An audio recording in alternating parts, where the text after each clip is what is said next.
pasa es que para que expongamos falta mi compañera Itzel y dice que no le da acceso. No tengo ahorita. Dile que vuelva a enviar la solicitud porque no tengo a nadie en espera. He estado aceptando a todos. Sí, ahorita le digo gracias.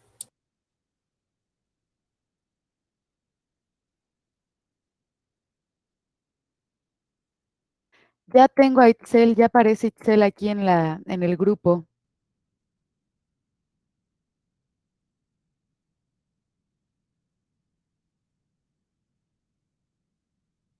También les tengo otra buena noticia. Ya no vamos a tener que cambiarnos al otro link al término de la primera hora, porque ya estoy suscrita en la aplicación de Google Meet. Entonces, con este link ya vamos a tener el resto de las 2 horas, es decir, ya tendremos las 2 horas continuas, ¿ok? Entonces ya no, ya nada más entramos con el primer link, maestra, ya no con el Sí, segundo. ya para el resto de las clases, por favor, con el primer link y ya con ese nos vamos a mantener, ¿va? Ok, sí, maestra. Gracias. Entonces, el equipo de óxido nítrico, por favor, ¿podemos Sí, profesora. comenzar? Voy a compartir Gracias. pantalla. Recuerden que cuando vayan 15 minutos de exposición, va a sonar una alarmita por si aún no han concluido, lo que les quedaría solamente 5 minutos para poder concluir con su exposición, ¿ok? Sí, profesora, gracias. Bueno. Buenas tardes, maestra y compañeros. Nosotros vamos a hablar sobre el óxido nítrico. El equipo se compone por Sergio Alejandro, Itzel Patricia, Brenda Daniela, Yadelina Litzel y Ariadna. Vamos a comenzar nuestra exposición hablando sobre el descubrimiento. Y pues bueno, el descubrimiento del óxido nítrico fue publicado en el año de 1980 y este se dio gracias a la colaboración de aportaciones de 3 farmacólogos estadounidenses de nombre Robert Furgoch, Luis Ignarro y Ferit Murad, los cuales fueron acreedores a un premio Nobel de Medicina por dicho descubrimiento. La aportación que tuvo Furgoch para este descubrimiento fue en el año de 1978, junto con su ayudante John Sawatsky. Ellos estaban experimentando con los vasos sanguíneos y descubrieron que si añadían ciertos agentes farmacológicos a estos tendían a relajarse. Por lo que al continuar experimentando con los mismos, llegaron a la conclusión que si frotaban los vasos sanguíneos, estos desprendían una capa de células que a su vez liberaba una sustancia, la cual era la que permitía la relajación de los vasos sanguíneos. Cabe mencionar que esta capa es la capa llamada endotelio, por lo que Furgoch bautizó esta sustancia como factor relajante derivado del endotelio. Ignarro coincidió con Furgoch en este hallazgo y ambos propusieron en 1986 que esta sustancia podría estar relacionada con una especie química derivada del nitrógeno. Sin embargo, no fue hasta 1987 cuando Ignarro pudo comprobar esta propuesta eh, con la participación del fisiólogo y farmacólogo Salvador Moncada. Ellos confirmaron que esta sustancia en efecto se trataba del monóxido de nitrógeno o como lo conocemos, el óxido nítrico, con sus siglas NO. Tiempo después de que se demostrara esto, Moncada junto con su equipo trabajó en una publicación en la que demuestra que el óxido nítrico se produce en el endotelio a partir del aminoácido arginina y describe también la ruta enzimática del óxido nítrico sintasa, NOS, la cual es responsable de producir el ácido nítrico.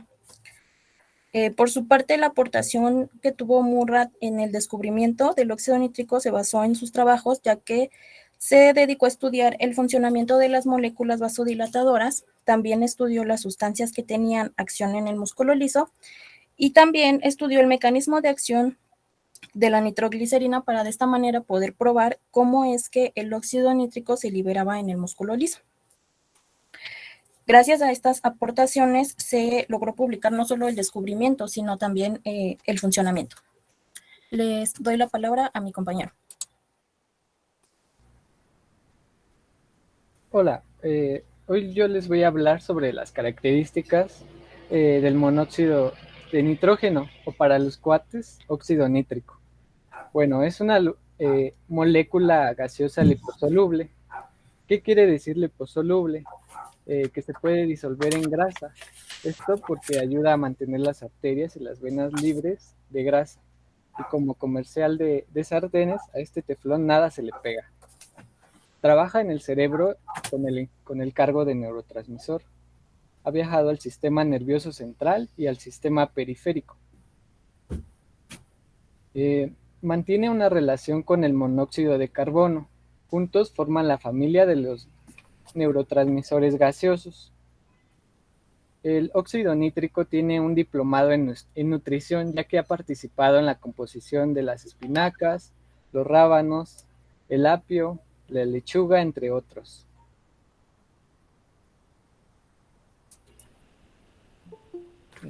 La siguiente diapositiva, por favor. Bueno, ¿cómo se sintetiza el óxido nítrico? Recordemos que el óxido nítrico es un gas y sus funciones físicas y químicas son distintas a otros neurotransmisores. Este no cumple con todos los criterios de un neurotransmisor común, como lo es la dopamina o la serotonina. Con esto no quiero decir que no actúa como mensajero químico, sino que este tipo de transmisión constituye una particular forma de transmisión. Generalmente los neurotransmisores son producidos, almacenados y empleados cuando el sistema nervioso lo requiere. Una vez estos son utilizados, una enzima actúa sobre ellos, en muchas ocasiones degradándolos. En el caso del óxido nítrico esto no ocurre, pues no se produce por adelantado, se sintetiza en el momento que se necesita. Además, a diferencia de otros neurotransmisores, no tiene un efecto localizado, sino que se difunde en muchas direcciones y al ser un gas puede afectar a muchas células. El óxido nítrico se sintetiza a partir del aminoácido proteico arginina y citrulina, un aminoácido no proteico. Gracias a la acción de una enzima llamada óxido nítrico sintasa, además, para que la síntesis se produzca, es necesario la presencia de óxido y una coenzima. Para entender un poco mejor esto, una coenzima se da a base de una molécula orgánica que se le une a una enzima, y con esto se forma la coenzima. Y una enzima, recordemos también que es una proteína que acelera la velocidad de una reacción química específica, en específico en la célula. Adelante. Sí, sigo yo. También es importante que sepamos que dentro de las neuronas la enzima NOS se puede encontrar en el citosol, pero también integrada en diferentes membranas celulares. Parece ser que durante la liberación de óxido nítrico, la enzima se localiza en la membrana plasmática por una translocación de la enzima citosolática a la membrana, en íntima asociación con receptores de glutamato de tipo NMDA. Estos receptores forman canales iónicos permeables. Itzel, perdón, Sí, lo que estás diciendo no veo que tenga alguna relación con la diapositiva que ahora estamos viendo. No sé si tengas que pasar a otra diapositiva o creo que faltó explicar esta parte donde está el encéfalo, la médula. Es que eso va después de lo que ella dice. Ok, es que como nos está hablando de receptores, pensé que tendríamos una imagen de apoyo respecto a eso. Ay, no. Perdón. Ok, continúen, por favor.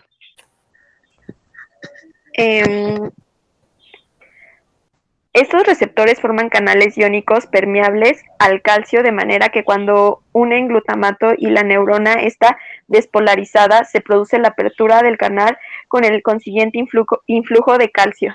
Y bueno, ya sería todo lo que yo tengo que decir. Ya después sigo yo. Una vez que se ha producido el óxido nítrico, se difunde rápidamente dentro y fuera de la célula, ya que no puede ser contenido en ningún compartimiento celular. Actúa durante un tiempo muy corto en un pequeño volumen de tejido. Por lo tanto, en el caso del óxido nítrico, lo importante es la regulación de la enzima. Y como era de esperar, el NOS está regulada más estrechamente que cualquier otra enzima en la vía de síntesis de neurotransmisores. Las neuronas que producen el óxido nítrico se localizan en la mayoría de las principales regiones del sistema nervioso central. Estamos hablando de la médula espinal, el tronco encefálico, el cerebelo, el diencéfalo, hipocampo, los ganglios basales o la corteza cerebral, por lo que es de suponer que intervienen en diferentes sistemas funcionales, sensitivos y motores.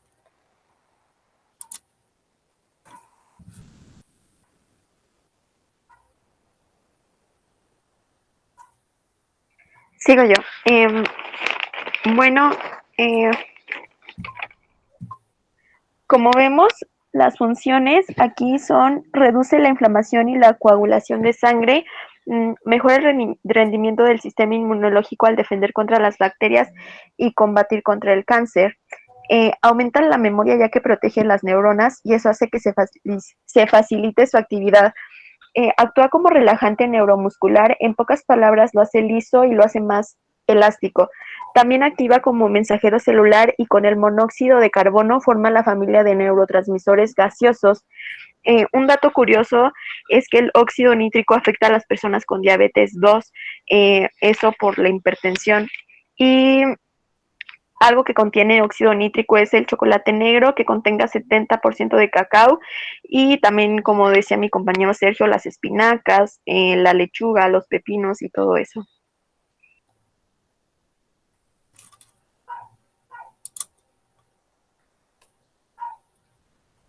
Bueno, yo les voy a dar unas características de los efectos del óxido nítrico.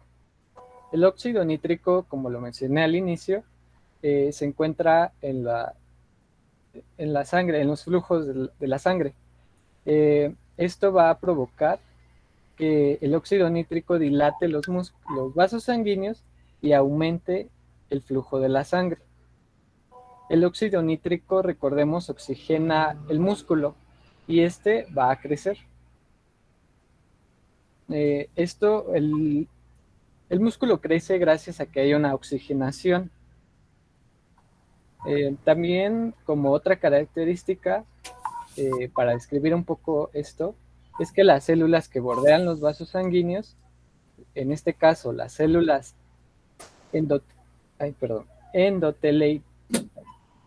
endoteletiales, sintetizan el óxido nítrico como un relajante muscular y lo hacen como respuesta a los estímulos de sustancias que circulan en la sangre y por el propio estiramiento de la arteria en cada latido. Así que coman mucho apio, rábanos y lechuga.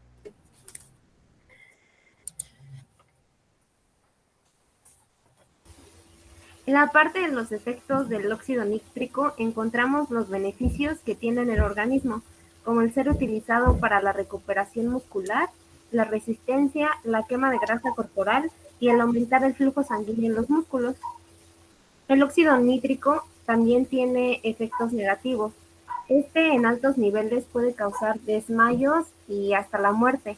Estando expuestos repetidamente al óxido nítrico, les puede causar daño al sistema nervioso, provocando entumecimiento, hormigueo o debilidad en las manos y las piernas. Tomando en cuenta que también tiene efectos nocivos para el medio ambiente, ya que es un gas tóxico e incoloro, que está en unión con el ozono, forma el dióxido de nitrógeno, siendo partícipe de las reacciones atmosféricas causando smog y la formación de lluvia ácida. También es citológico, lo que quiere decir que estudia algunas células tumorales y todo lo relacionado con su estructura, también sus funciones y su importancia en la complejidad de los seres vivos. Ahora mi compañero Sergio les va a presentar un video para tener más clara la información.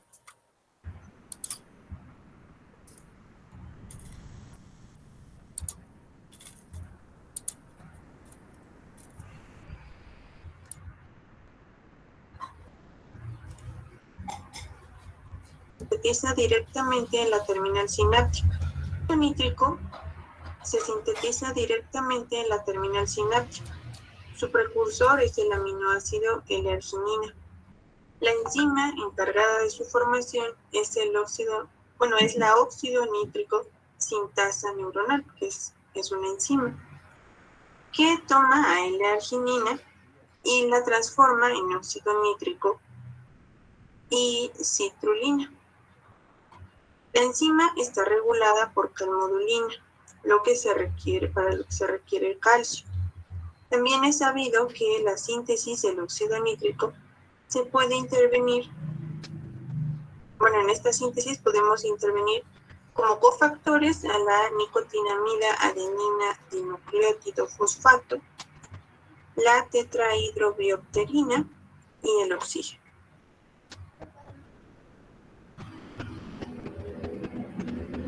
El óxido nítrico es diferente a lo que hemos visto hasta ahora.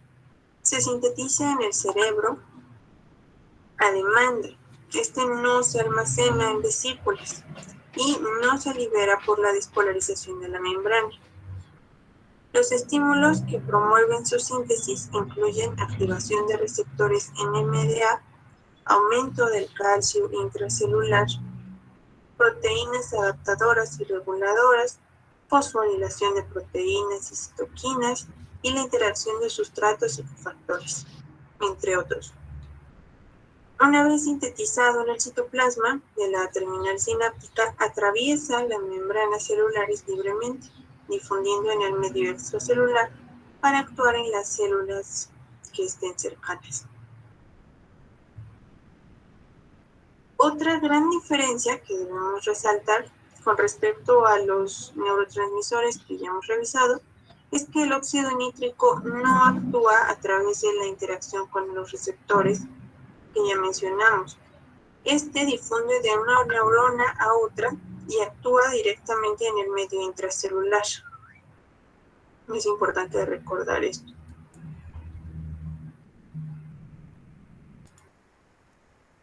Ese sería todo. Les podemos pasar el video si gustan para no tomar más tiempo de la clase. Sí, gracias, Sergio. Sí, pueden compartir el link del video en el aula virtual. Y como sugerencia, cuando utilizan un recurso como estos videos de YouTube, es recomendable que mejor vayan a una fuente de una universidad, de alguna institución, de alguna asociación de psicología, neuropsicología, porque este tipo de videos como el que nos muestran hace referencia a una continuidad de algo que nosotros no tenemos el contexto. La persona que estaba hablando decía, como vimos anteriormente, como hemos mostrado en otras sesiones. Entonces, eso nos saca un poquito de contexto. Es mejor emplear recursos. Hay muy buenos en inglés y ya la mayoría con estas características que tiene YouTube, se le pueden poner los subtítulos en otro idioma. Entonces, puede ya estar traducido al español.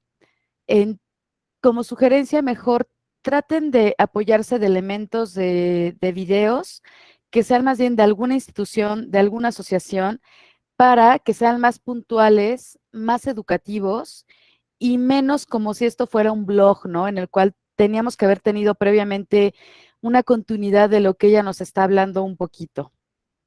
¿Tienen alguna duda o pregunta para el equipo de óxido nítrico? No, maestra. Ok, gracias. En este momento les mando la encuesta para que el grupo califique esta exposición. Los que acaban de exponer, por favor, no se califiquen. Y continuamos entonces con la exposición del equipo que eligió el tema de el neurotransmisor beta endorfina, que con estos empezaríamos a entrar en la parte de los neurotransmisores que se unen a receptores a opioides, ¿ok? Entonces, por favor, cuando estén listos. Sí, maestra, un momento. Gracias. Maestra, en lo que ellas comparten su exposición, me gustaría comentarle que ya no voy a estar en el grupo. Realicé un cambio de horario y pues quise terminar como esta exposición, no irme nada más así. Muchas gracias, Sergio. Sí, de hecho, Entonces, ajá, adelante, ¿alguien más? perdón, sí, de hecho también ese es mi caso. También ya estoy en otro grupo, pero igual como que quisimos terminar bien la exposición. Ok, Maestra, y también es mi caso. Yo también ya no voy a estar en este grupo porque me dieron mi cambio de horario. ok, gracias por notificarme. Nos han estado informando, pero parece que toda esta semana han seguido haciendo cambios. Entonces les agradezco que me lo informen. ¿Podría entonces a partir de hoy darlos de baja del aula virtual para ya no ponerles esa calificación a ustedes? Sí, Ujú, sí, maestra. sí. Ok, Creo que muchas ya no está. gracias. Maestra, entonces También, puedo enviarle de nuevo la presentación porque la había subido mi compañero Sergio, pero pues ya no va a estar. sí, más bien de los que expusieron y ya no van a estar en el grupo, entonces suban ustedes la presentación para que se quede en la asignación de esa tarea y yo pueda evaluárselas, ¿ok? Sí, ahorita la subo, gracias. Gracias, Ariadna. Gracias, hasta luego. Hasta luego, que estén bien. Gracias, maestra. ¿Ya está listo el equipo de beta endorfina? Ya, maestra, ya voy a presentar. Gracias.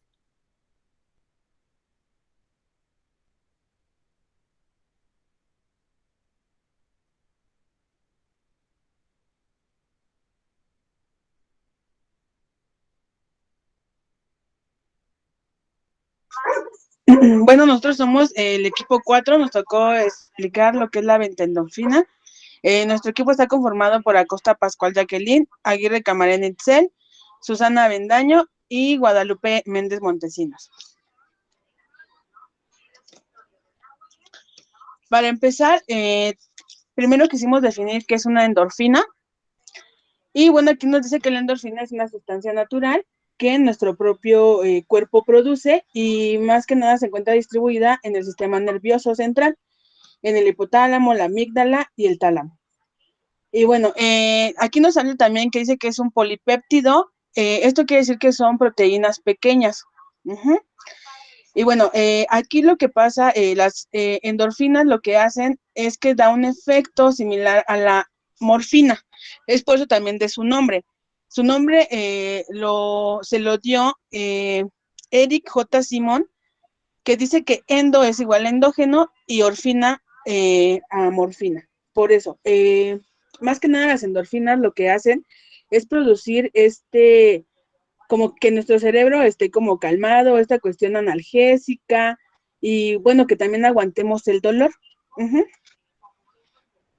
Más que nada eso es la endorfina.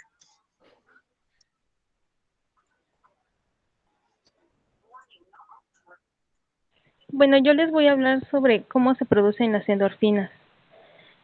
Principalmente se producen en dos áreas del cerebro, que es la hipófisis y el hipotálamo. Allí las endorfinas se encuentran en los receptores a los que se unen para poder transmitir su mensaje químico neuronal. La producción se da como resultado de situaciones de estrés o dolor. Las endorfinas se liberan, se unen a los receptores y producen sensación, de placer, euforia, analgesia y bienestar. Aunque en estas circunstancias actúan como apiáceos, las endorfinas pueden liberarse ante la presencia de estímulos agradables y de ciertos alimentos, como por ejemplo el chocolate. En este caso, el cacao porta un efecto estimulante en nuestro organismo y ayuda a activar el sistema nervioso, mejorando el estado anémico. Y además del ejercicio físico, así en casos de dolor o incluso de hambre, las endorfinas son un analgésico natural producen placer, tranquilidad y colaboran también en la reproducción, aumentando el organismo durante el sexo. Por todo ello se conoce como la hormona de la felicidad.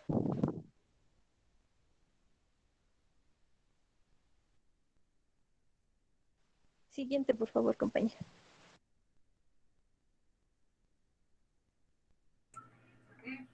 Las endorfinas se dividen en 4, que es alfa, beta, gamma y sigma. Pero la que mayor se encuentra de cantidad es beta. Los 4 son péptidos que derivan proteínas y estas servirán como mensajeras y actuarán como moderador de los sistemas sensoriales.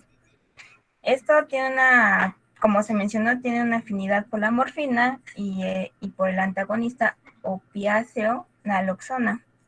Y tiene un ligando endógeno, que es la beta-endorfina y las endomorfinas. Y tiene una estimulación por una agonista. La siguiente, por favor. Ok, ahorita hablaremos un poco más de la historia de las endorfinas. En 1977, los doctores Roger Grimm y Plough fueron los que dieron a conocer la situación de las beta-endorfinas. Desde un tiempo más de la antigüedad podríamos decir que se tenía como la curiosidad de saber cómo aliviar el dolor hasta los principios activos con los principios activos de las medicinas y eso, pues tratábamos de, pues sí, anestesiar un poco más las situaciones de los dolores que se manejaban. Pues ya habíamos comentado que la beta-endorfina se le llama así por la situación de la morfina y ambas sustancias tienen comportamientos durante 24 horas, las cuales liberan, aumentan y disminuyen dependiendo de la situación o las necesidades del mismo cuerpo. La siguiente, por favor.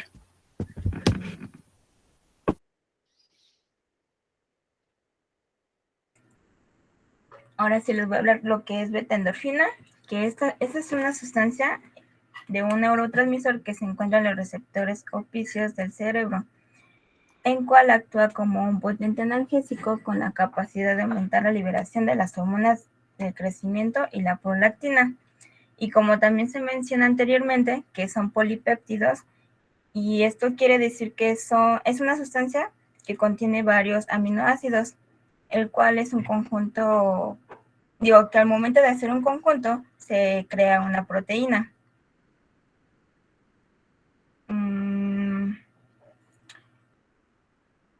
También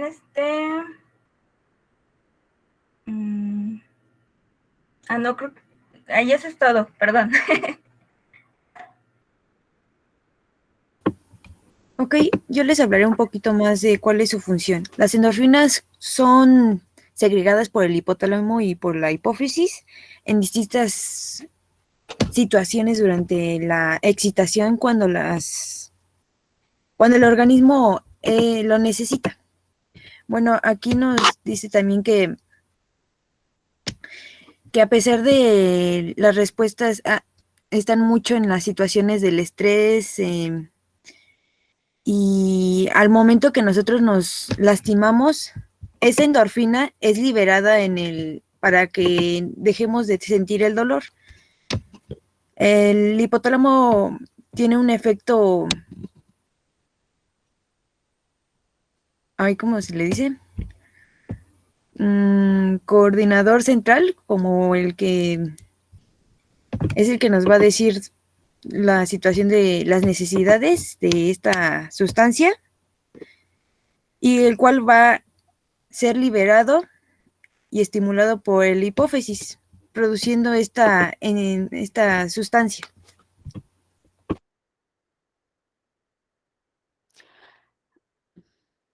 Itzel, perdón, esa información a mí no me quedó clara. ¿Podría ser un poco más específica, por favor? Sí, claro. Bueno, nos decían que al momento que nosotros sentíamos alguna situación de dolor, por ejemplo, nos pinchamos la mano, por así decirlo, inmediatamente el cerebro segrega esta sustancia que es la beta-endorfina y al momento de segregar la sustancia hace que el dolor no sea constante, o sea, no continúe, sino que se disminuya por esta situación de que es un, como dijimos, es un, ay, ya se me fue la palabra, perdón, un analgésico, pues. Ok, gracias. Bueno, aquí en esta imagen, bueno, ya mis compañeros ya lo mencionaron, las endorfinas son neurotransmisores y bueno, estos neurotransmisores están producidos por la glándula pituitaria de forma natural. Ajá. Aquí lo que hace es que ellos producen sensaciones de bienestar, combaten el malestar y disminuyen el dolor. Aquí la imagen, como podemos ver, espero que la alcancen a apreciar un poco.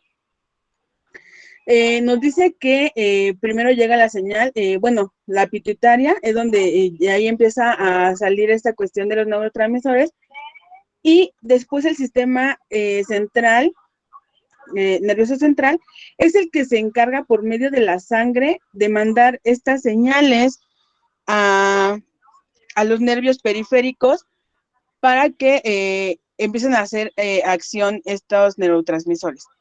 ¿Cómo podemos nosotros de manera natural, ahora sí que producir las endorfinas?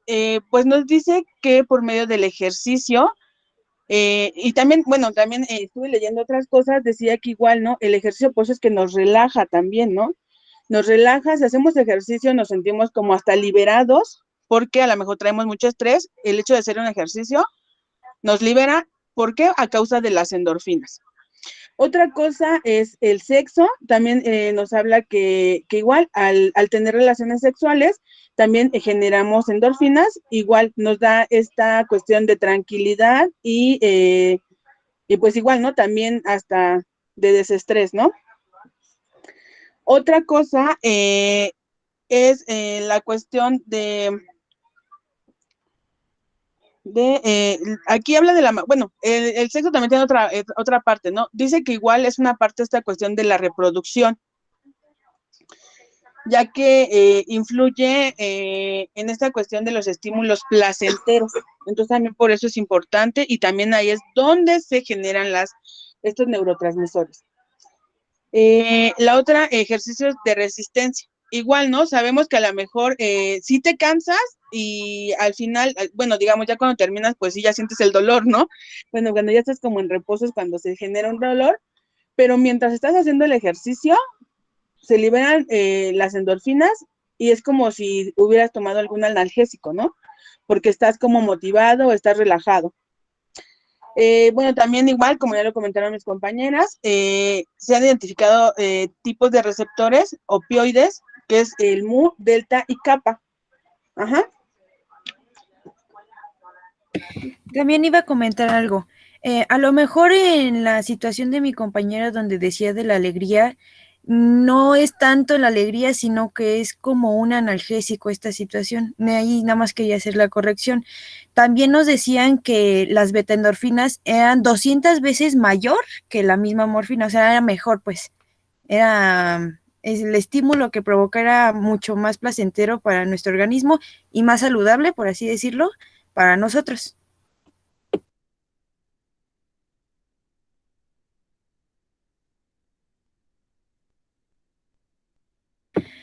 Los mecanismos de acción, existen receptores específicos para los mecanismos químicos que se hacen, bueno, que se liberan en el cuerpo y gracias a estos opioides, pues es más fácil que los receptores pues segreguen esta situación de compuesto y así actúen más rápido en el organismo.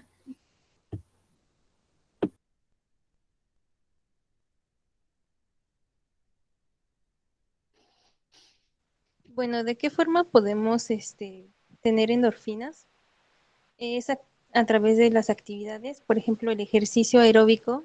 Además de beneficiar tu salud física, el cuerpo producirá endorfinas durante y después del entrenamiento y aliviar el estrés. La otra podría ser el sexo. Las endorfinas influyen en la reproducción, en los estímulos placenteros, y esto ayuda a aumentar más las endorfinas. Al reírse, está demostrado que la risa favorece la liberación de endorfinas y esto nos pone en un estado de ánimo, de felicidad. Como hemos dicho anteriormente, generando sensaciones de placer, de calma y bienestar físico y mental. La siguiente, por favor, compañero.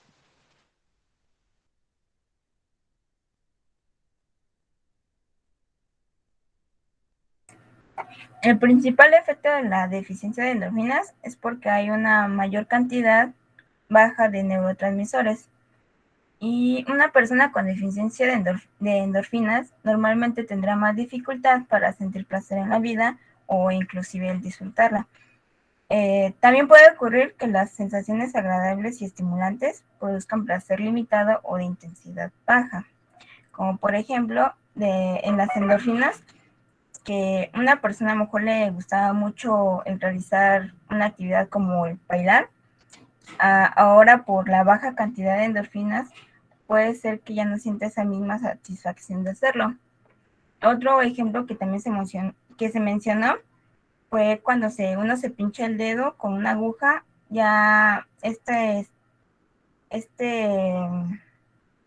pinchazo va a sentir una baja intensidad del dolor de lo que ocurrió. También con un pellizco o otro ejemplo de alguna actividad que sufrimos. También lo que puede suceder con esta baja de endorfinas puede ser que la persona tenga depresión, un desequilibrio emocional o tristeza, pero también hay maneras para prevenir, para que no haya una baja deficiencia de endorfinas, ya que se pueden realizar actividades o alimentos que nos ayudan a liberar endorfinas. Ya van en tiempo, chicos, chicas. Sí, ya casi vamos a acabar. La siguiente, por favor. Ya casi, maestra, ya casi. Bueno, aquí también nos habla que dice que lo mismo ocurre con los cannabinoides endógenos producidos por el cerebro, asociado con el principio activo de la marihuana. Aquí nos dice que igual no, o sea, aunque den la misma sensación, pero no, o sea, al final no son lo mismo, ¿no? También encontré otra información que dice que el alcohol, ¿no? Da esta cuestión de desinhibirte y de analgésico. Pero en principio se pensaba que era lo mismo, que hacían la misma función y que a lo mejor iban a hacer que se producieran más endorfinas, pero no, al contrario, lo que hace el alcohol, la marihuana y todo esto es desinhibir, bueno, más bien cortar la producción de endorfinas. Bueno, es lo que yo estaba leyendo, ¿no? Ahí en esa cuestión. Entonces, sí puede ser parecido, pero ya en combinación, pues ya no, el cerebro ya no produciría las endorfinas que debe de, si es que tenemos también este consumo.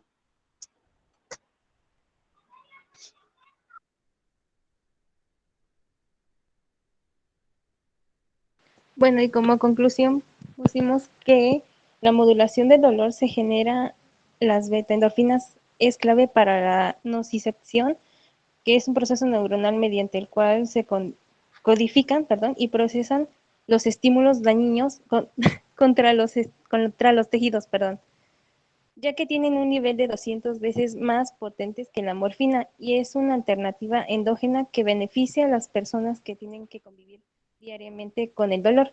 Se necesitan más de un estudio para poder aumentar los niveles y prolongar sus efectos sobre pacientes que padecen dolores crónicos o patológicos. La siguiente, compañera. Bueno, y aquí están nuestras referencias y eso sería todo. Muchas gracias.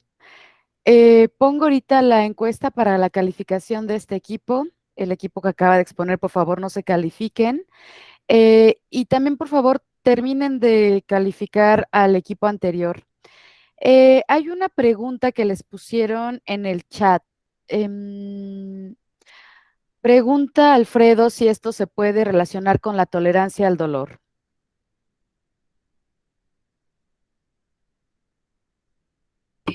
Sí, de alguna forma sí, porque el cerebro, al momento de que tú infliges alguna laceración, alguna situación en tu cuerpo, esos inhibidores son automáticos, o sea, tu cuerpo lo produce automáticamente y sí, sí aplican. ¿Alguna otra pregunta o comentario? Adelante, Miriam. Sí, perdón, profesora. Para Susana, que fue la que tocó este punto. Perdón, Susi, me quedé con la duda. Mira, lo que pasa es que justamente como me No tocó te preocupes, el Jacob. neurotransmisor de la dinorfina, que es muy parecida a lo que ustedes expusieron, yo también leí algo así de lo de los efectos de la marihuana y por ende pues me di cuenta que son síntomas muy parecidos, ¿no? A la sustancia de estos neurotransmisores. Mi pregunta es, por decir, las personas que consumen marihuana es porque, o sea, se hacen más adictos a esta sustancia debido a que no la generan tanto. Es que, bueno, lo que yo leí es que se pensaba que se podían producir más endorfinas, pero no. Lo que hace es que como el cerebro, bueno, yo así lo entendí, ¿no? Como el cerebro ya tiene esta cuestión del placer, deja de producirlas. Entonces, por eso se hacen adictos, ¿no? Porque es como si le dieras un choque o de más, ¿no? De más. Es como si lo saturaras. Yo así lo entiendo, ¿no? Como si lo saturas, entonces ya se deja de producir lo que debería de producir naturalmente y es por eso que ya necesita más y más y más, ¿no? Yo así lo entiendo. Bueno, perdone. Adelante, También Itzel. asimismo, al momento del consumo igual viene una parte que de la marihuana, que es un compuesto adictivo que produce esa situación de adicción. La situación es que también este compuesto químico que segrega hace que se pierdan las conexiones, o sea, se vayan eliminando ciertas conexiones en el cerebro, como el alcohol que nos decía que cuando empezamos a tomar y cosas así, inhibe las situaciones del dolor, pero también empieza a cortar estas conexiones neuronales una hacia la otra. Por eso, más o menos. Gracias, compañeras. Como sugerencias al equipo de beta endorfina, cuando expongan, procuren en su discurso no estar diciendo nos dicen, o sea, porque ¿quiénes les dicen? ¿Quiénes les están diciendo eso? Las voces de mi cabeza. Exacto. Justo. Entonces, es mejor que tengan un dominio, pueden utilizar, investigamos diversos autores o en las fuentes que consultamos, porque justo si nos dicen, aquí nos dicen, queda como la idea muy incompleta y pierde un poco de formalidad la presentación.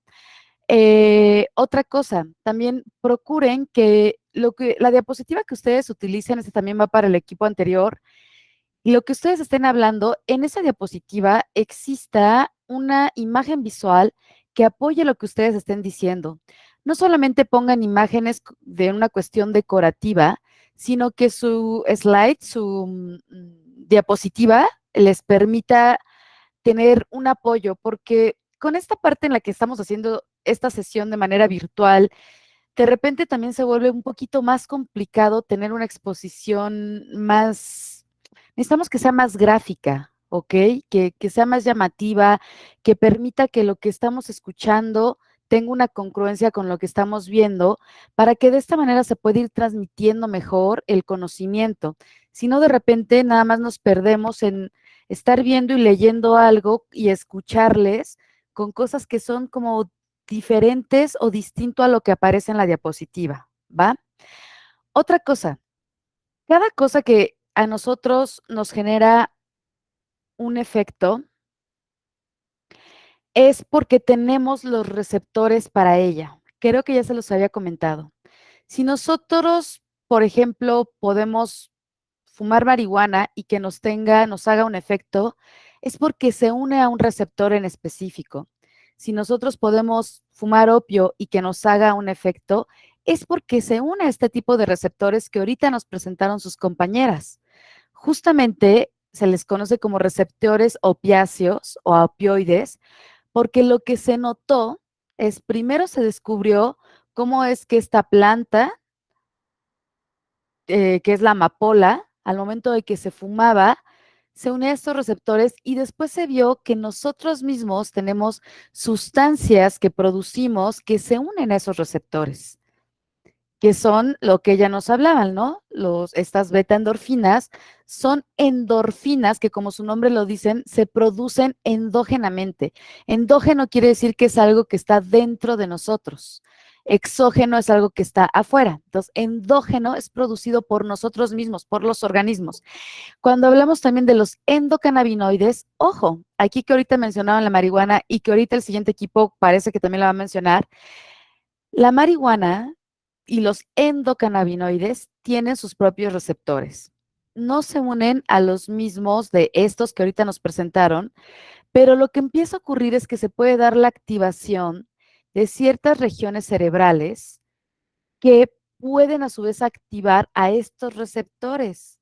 Y entonces de ahí que tanto alcohol como marihuana, como ciertos analgésicos, causan esa sensación de relajación y el mismo ejercicio, por ejemplo, el sexo, el comer, después de haber obtenido una conducta de placer, pues viene también como una índole de relajación por la activación de estas regiones que tienen esos receptores que se van a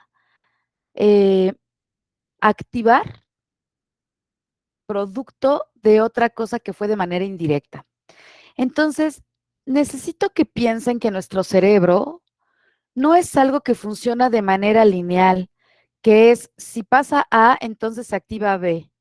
En realidad, como hemos estado viendo ahorita con los neurotransmisores y sus circuitos, es que se da toda una ramificación de activaciones en distintas partes de nuestra corteza cerebral. Y nuestra corteza cerebral es muy diversa, o sea, no solamente es que en este pedacito de nuestra corteza esté nada más el receptor adrenalina. Como bien vimos en los circuitos, en la vía GABAérgica, en la vía noradrenérgica, o sea, hay unos que están ya bien trazados. Por ahí ya más o menos se empieza a dilucidar también el trazo de la vía endocanábica. ¿Cómo es que se van activando? Entonces, piensen en que esto es todo un circuito, no es algo que sea lineal y que después cesa, sino que es un circuito que a su vez va a permitir que muchas otras cosas más ocurran.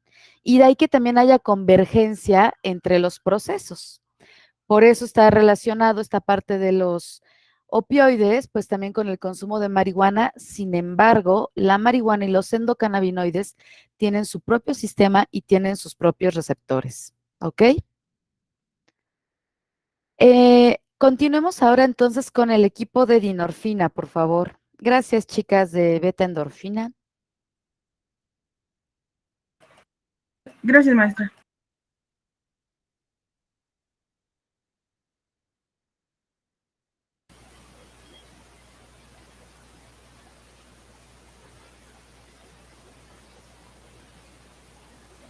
Buenas tardes a todos.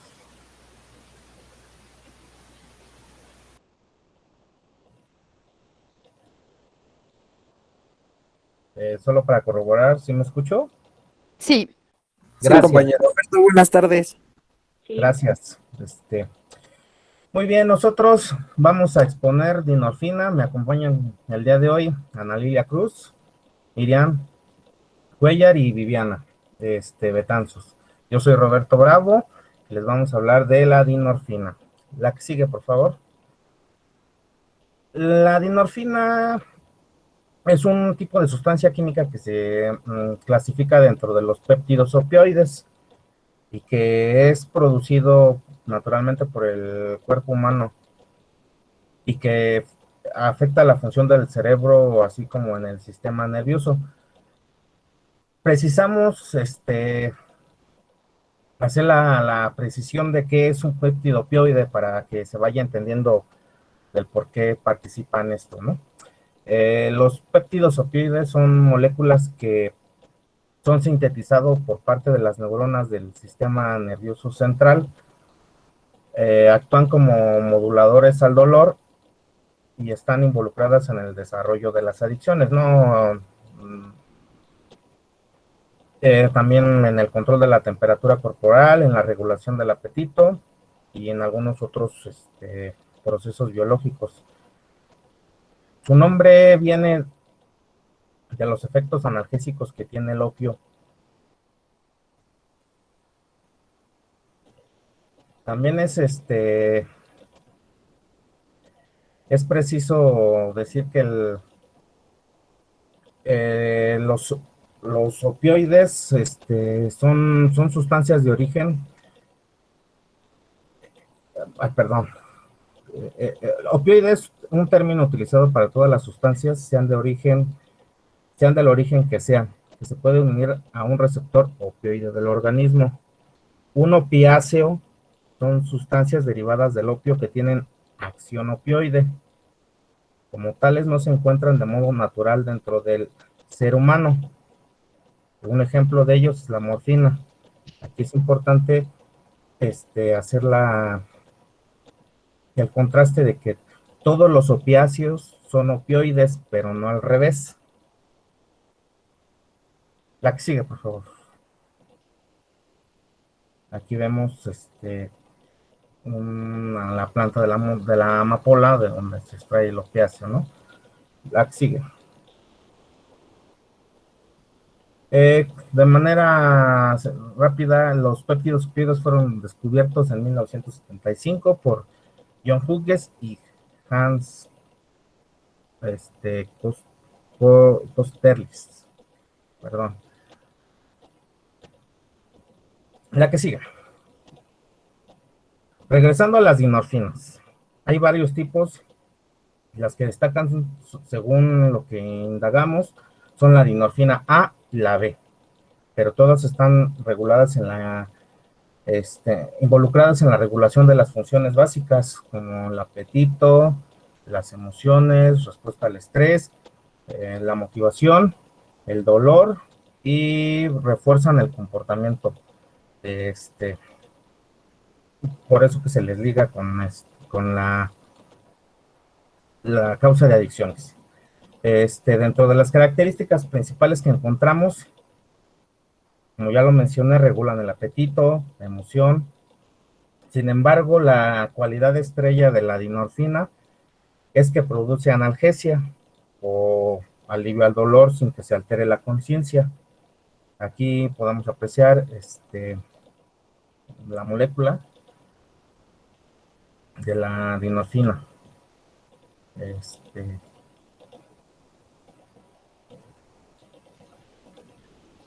Ok, pues bueno, yo les voy a hablar de los receptores opioides. Las dinorfinas, al igual que otros péptidos opioides como las encefalinas o las endorfinas que ya nos habían platicado en la exposición pasada, presentan gran afinidad hacia receptores mu, delta y kappa.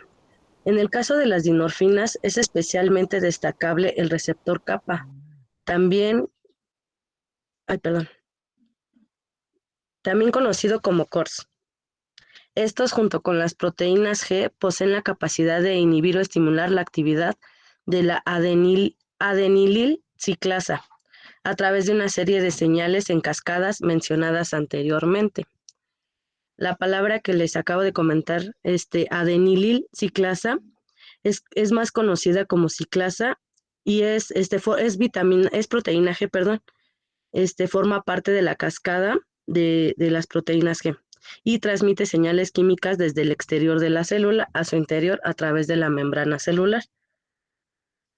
Pues bueno, las dinorfinas las segrega el propio cerebro humano y son utilizadas como un potente analgésico, como lo mencionaba mi compañero Roberto. Nuestro sistema nervioso las libera como respuesta a estímulos y estados emocionales de la persona. Estos péptidos están ampliamente distribuidos por todo el encéfalo y se encuentran principalmente en el hipotálamo. el puente troncoencefálico, la médula, el cerebro medio y la médula espinal. Las funciones de este neurotransmisor están relacionadas con el aprendizaje y la memoria, el control emocional, la respuesta al estrés y el dolor, y de hecho los pacientes que tienen un dolor crónico presentan un nivel muy, muy elevado de dinorfinas. La siguiente, gracias. Los péptidos opoides inducen analgesia. Nosotros producimos varios tipos de péptidos opioides, que son cadenas cortas de aminoácidos que son capaces de activar a los receptores opioides. Los más conocidos y estudiados son endorfinas, encefalinas y la dinorfina, que es de la que les estamos hablando.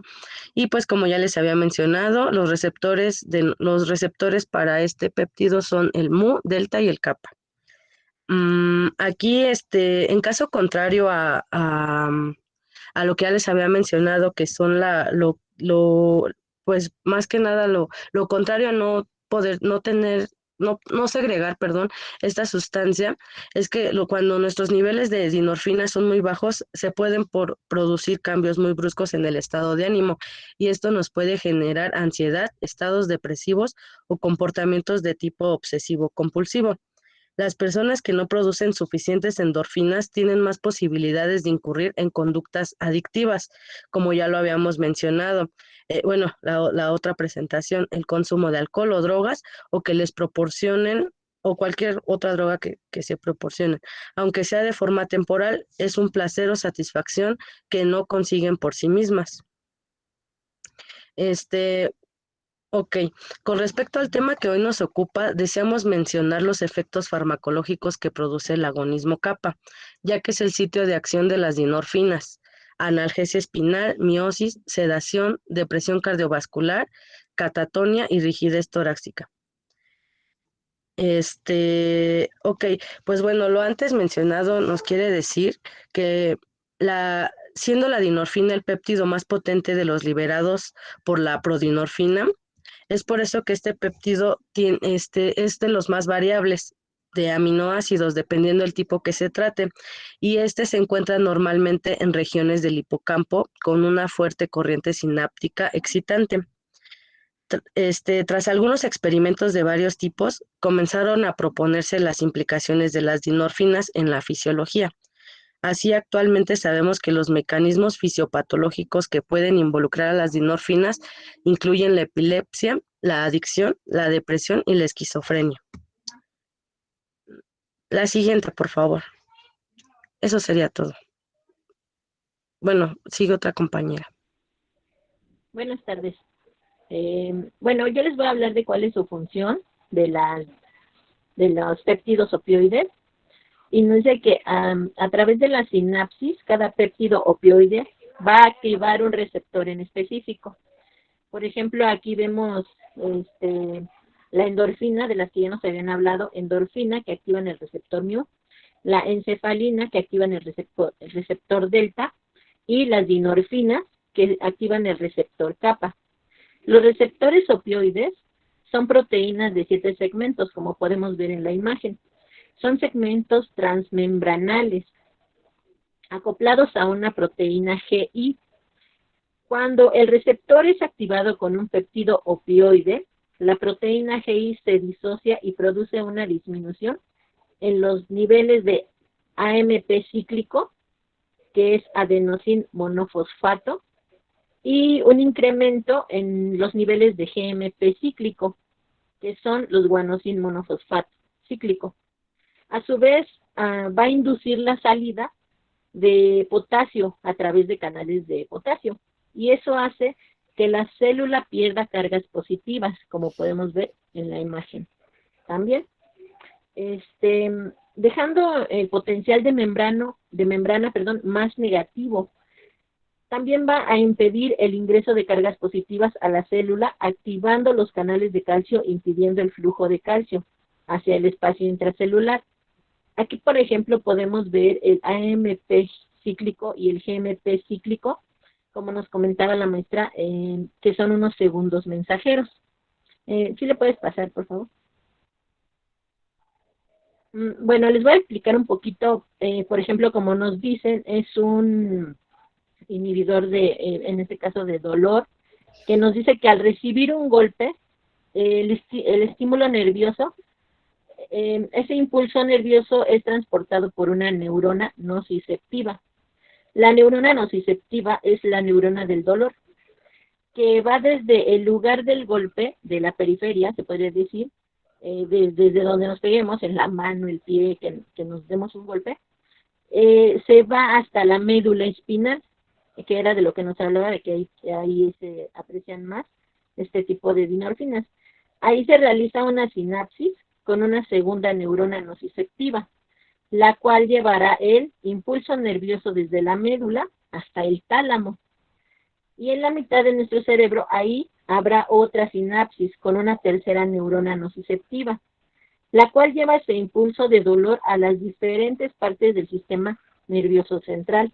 Y es ahí donde el cerebro es consciente del dolor, cuando, o sea, no el dolor llega así de repente, sino que ya va pasando por la médula espinal y luego al tálamo, y el tálamo manda la información de que pues me pegué, ¿no? Y ya me dolió.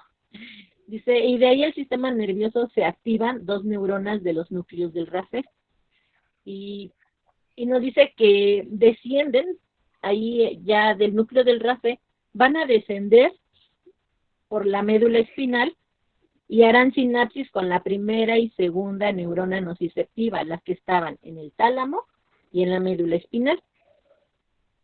Estas neuronas de los núcleos del RAFE van a liberar serotonina como neurotransmisor, pero también liberarán péptidos opioides, que son los que estamos hablando. Estos van a controlar de forma negativa la transmisión de impulsos nerviosos a nivel de esa sinapsis entre la primera y la segunda neurona del dolor, disminuyendo la cantidad de impulsos nerviosos que pasan hasta el sistema nervioso central. Y si los impulsos no llegan al cerebro, entonces disminuye la sensación del dolor y se produce esa analgesia, la analgesia de la que estábamos hablando, que producen los péptidos opioides. ¿Le puedes pasar, por favor? Bueno, estos neurotransmisores se producen principalmente en el hipotálamo, el hipocampo y la médula espinal. Estos tienen una función básica en el sistema nervioso central, ya que conecta el cerebro con el resto del cuerpo. De hecho, las investigaciones que hicimos nos dicen que la dinorfina se encuentra casi en todas las partes del cerebro. Lo que me llama mucho la atención es que a través de eso podemos ver que nuestra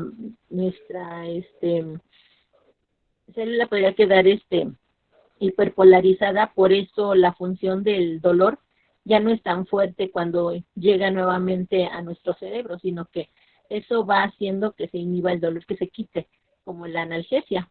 Y es muy importante porque sí me causa mucha, ¿cómo se podría decir? Tentación, o no sé, impresión de que, por ejemplo, veo cuando las personas están drogadas, sí son más, como que tienen más, aguantan más el dolor, se golpean, se caen, se pegan y no tienen como que esa conciencia, ¿no? De que les duele, y tal vez es en sí es por las drogas que ellos usan. Entonces ahí vemos cómo funcionan todos estos péptidos opioides que como decían los compañeros, el cerebro los genera pues no, naturalmente. Sería todo por mi parte.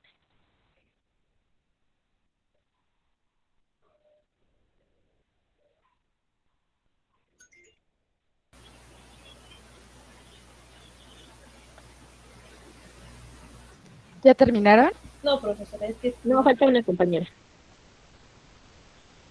Ok, ya llevan 15 minutos, ¿ok? Para que vayan cerrando, por favor. ¿Sí me escuchan? Sí. Yo les voy a hablar sobre cómo actúa la dinorfina. La dinorfina son producidas por el cerebro humano.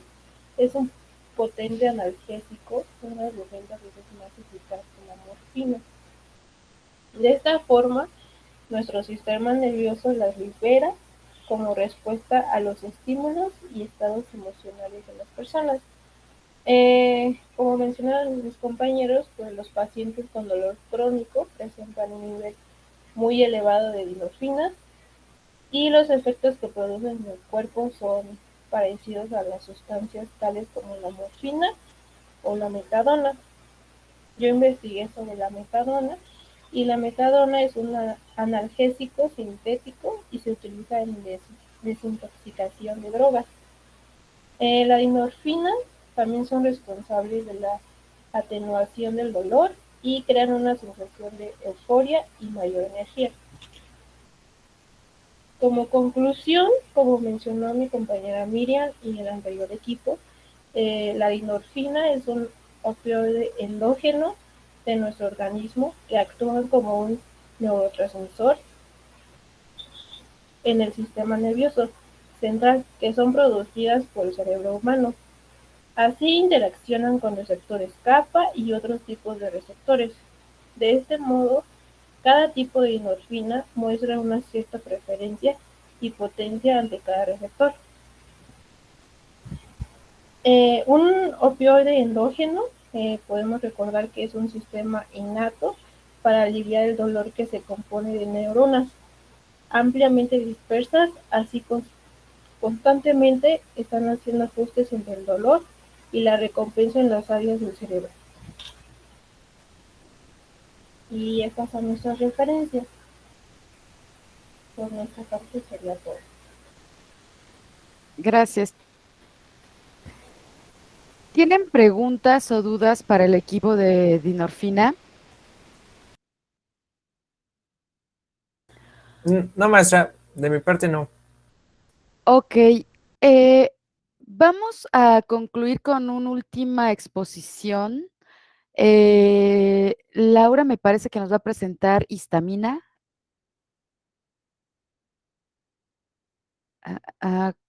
Creo que Laura ya no está.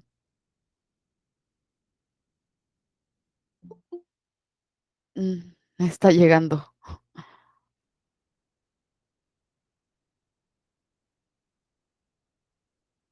Hola, Laura. Hola, profesora, buenas tardes. Buenas tardes. ¿Estás lista para tu exposición?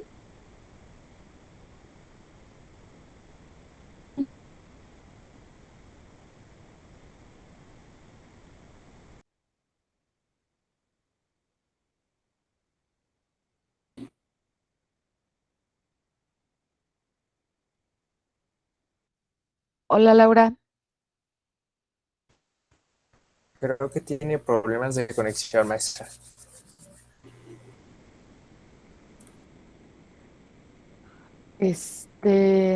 Así parece, pero creo que no podemos detenernos por eso. La clase tiene que continuar.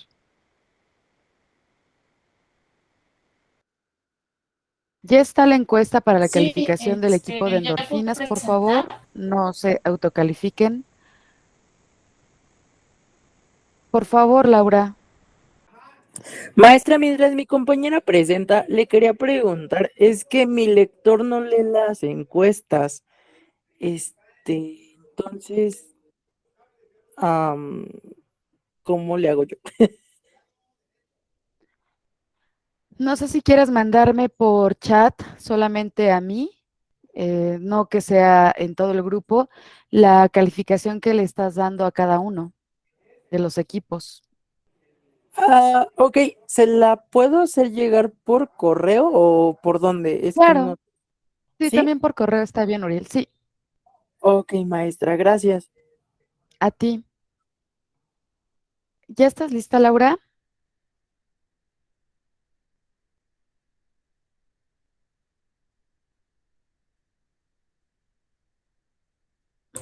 Profesora, ¿sí me escucha?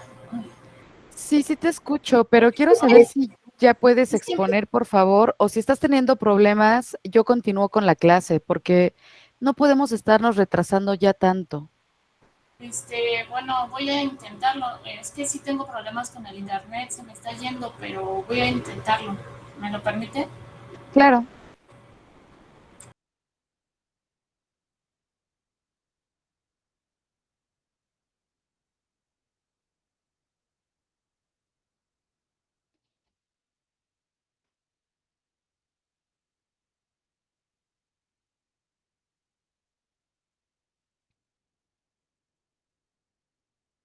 Todavía no se ve nada, Laura.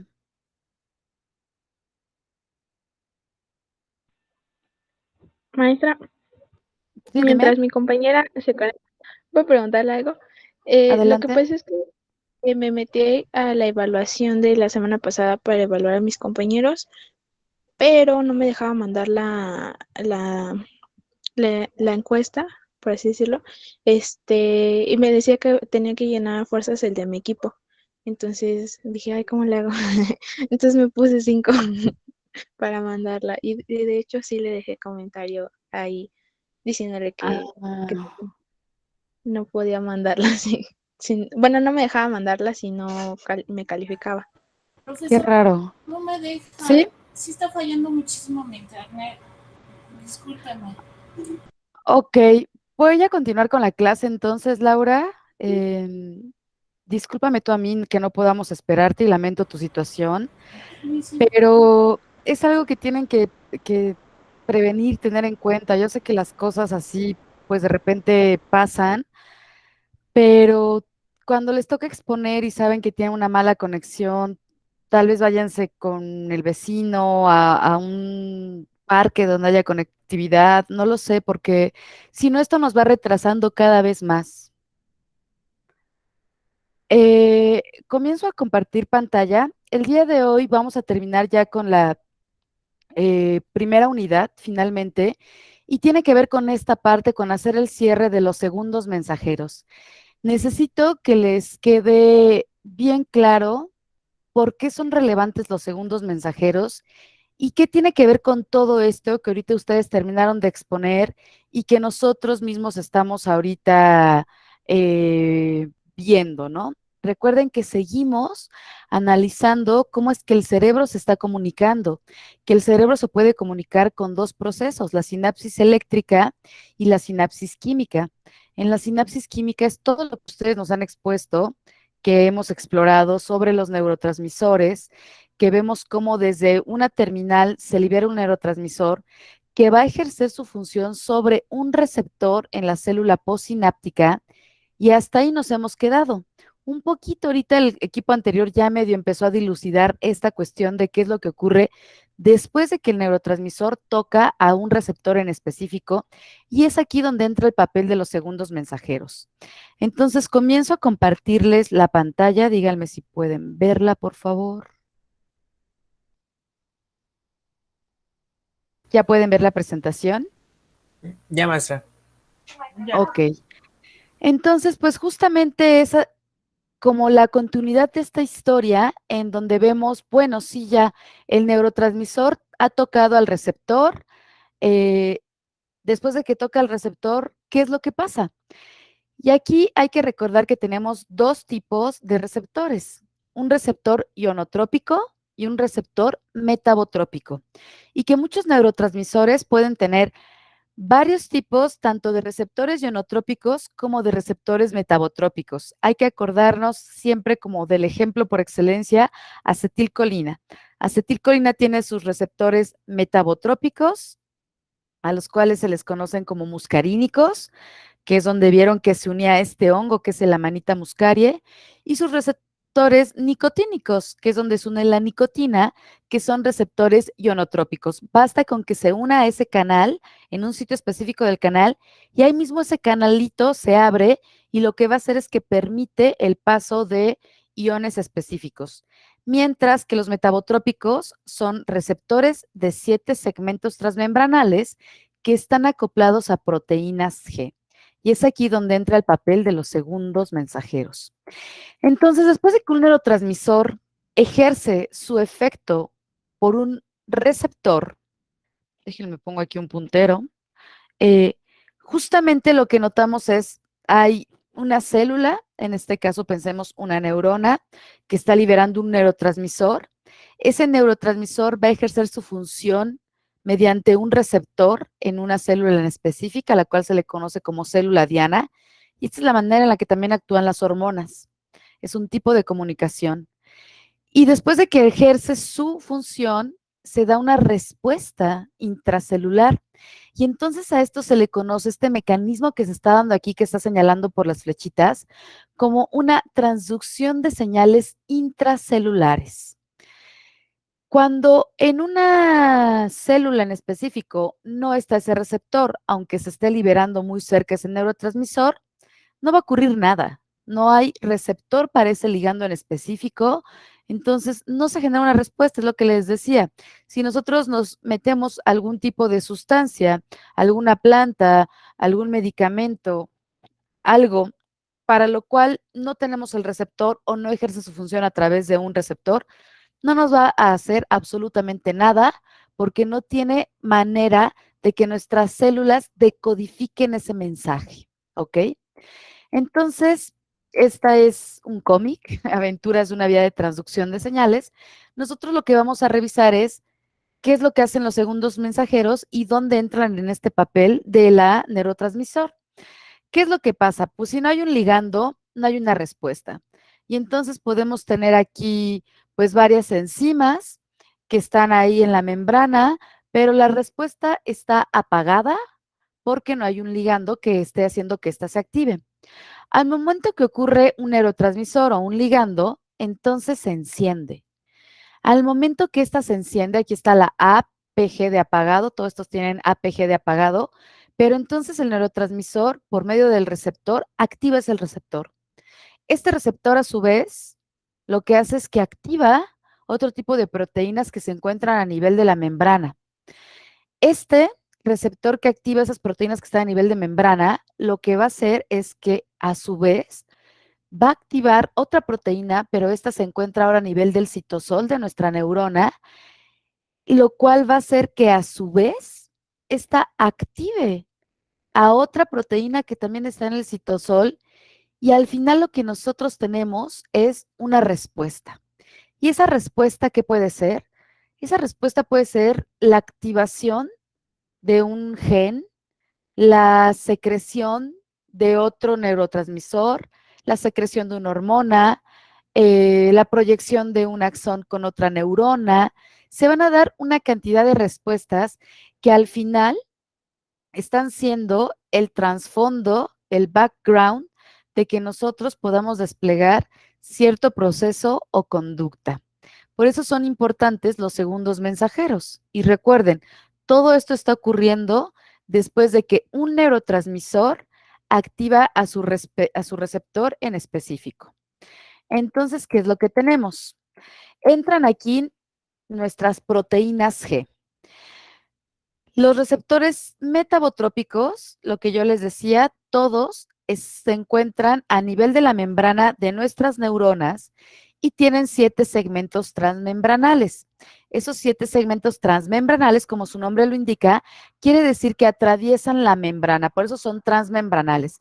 Y aquí los tenemos, 1, 2, 3, 4, 5, 6, sus 7 segmentos transmembranales.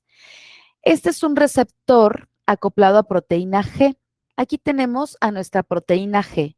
La proteína G va a tener 3 subunidades. Una subunidad alfa, una subunidad beta y una subunidad gamma. En reposo, una molécula de difosfato de guanosina, alias GDP, es esta, difosfato de guanosina, va a estar unida a la subunidad alfa cuando se encuentra en reposo, es decir, cuando ésta no ha sido activada. Cuando llega un neurotransmisor que activa a este receptor, entonces se va a dar la disociación de la subunidad G de la proteína G y vamos a tener diversos tipos de proteínas G.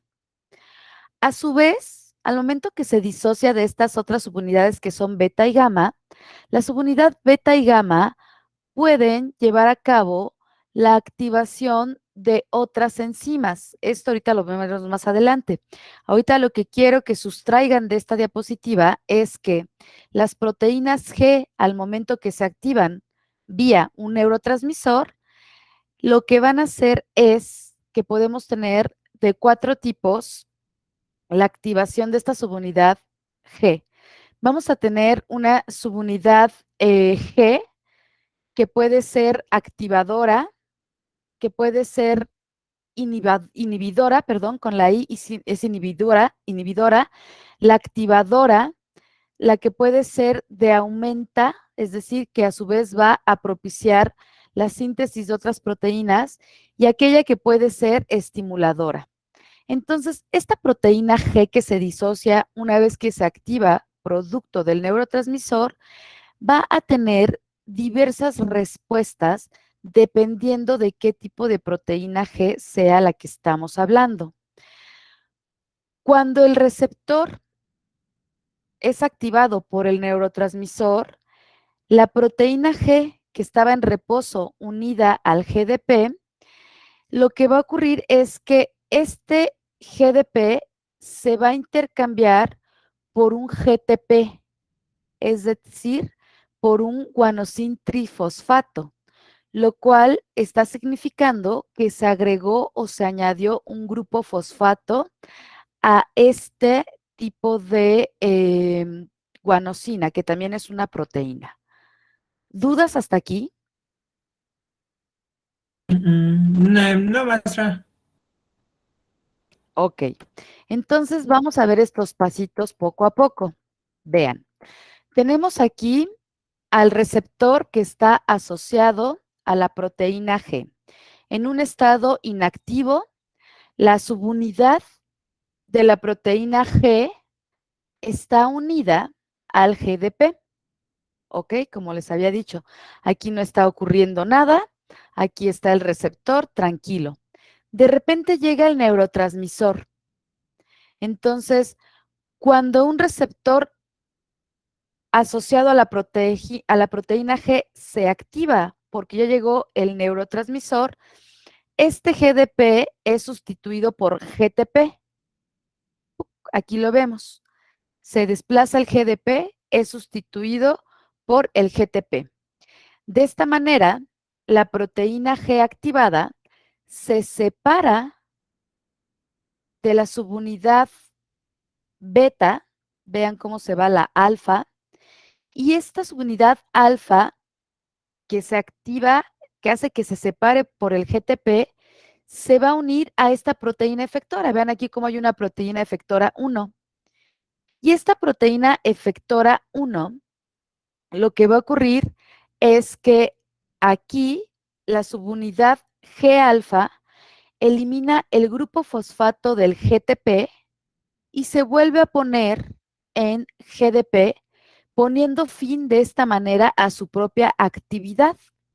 Es decir, cumple su función de estimular a esta otra proteína efectora que estaba aquí. Una vez que ya la activó, cesa su función, pero aquí es donde van a entrar los segundos mensajeros. Lo que quiero que ahorita se queden de esta parte es que un neurotransmisor activa a un canal de 7 segmentos transmembranales, que son los metabotrópicos, asociados a proteínas G. Al momento que él activa, entonces se da la transformación de GDP a GTP. Este GTP hace que se disocie la subunidad alfa de la proteína G, y al disociarse, esta se desplaza para activar a otra proteína que se encuentra aquí en la membrana, vean.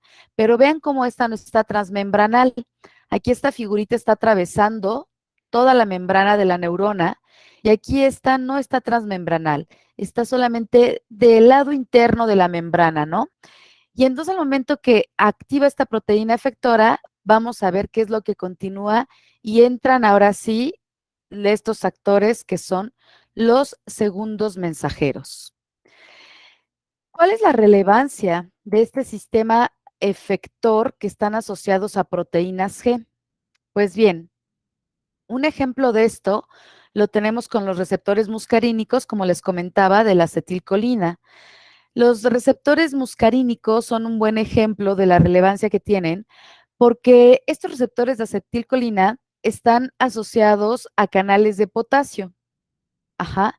Vean aquí cómo hay otra proteína, esta sí es transmembranal, es un canal de potasio que está cerrado. Pero, ¿qué es lo que ocurre cuando tenemos la liberación del neurotransmisor a nivel del corazón, que nuestro corazón tiene receptores muscarínicos de acetilcolina.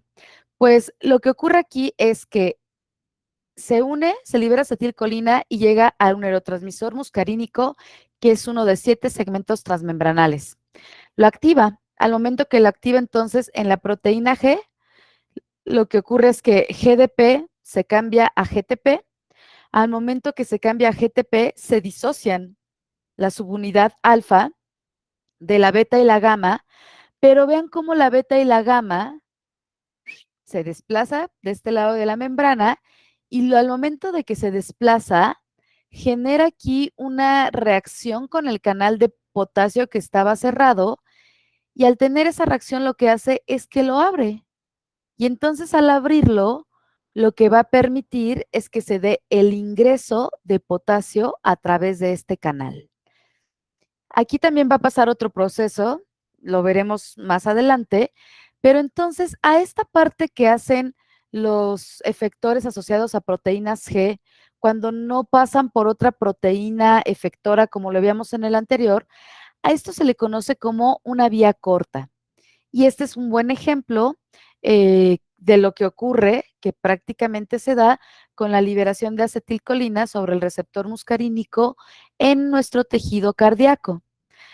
Este tipo de efecto que tiene de hacerlo de manera rápida y no hacer todavía un efecto por medio de otra proteína efectora, se le conoce como vía corta. Otro ejemplo también son los receptores de GABA neuronales. Estos también tienen un efecto de vía corta, donde al momento que se disocia la proteína G, la subunidad beta y gamma van a aperturar canales iónicos. ¿Dudas al respecto?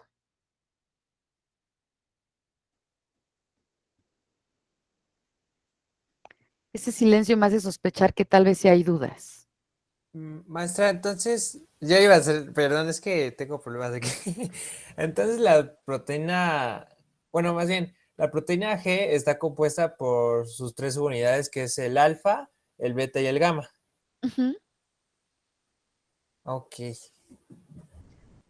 Pero recuerden que esa es la proteína G, que lo que está siendo capaz de entender el mensaje del neurotransmisor es el receptor de 7 segmentos transmembranales que está acoplado a proteína G. Ok, maestra. ¿Sí? Gracias. O sea, hay 2 grandes proteínas. Una es nuestro receptor y otra es la proteína G con sus 3 subunidades. Ok, entonces, aquí es donde ya entra la vía larga. Esto fue la vía corta y la vía larga de los receptores metabotrópicos, es decir, de aquellos de 7 segmentos transmembranales acoplados a proteínas G, tiene que ver con la cascada de segundos mensajeros. ¿Y esto qué significa? Que las proteínas G también pueden ejercer sus efectos activando directamente otras enzimas. ¿Y qué son las enzimas?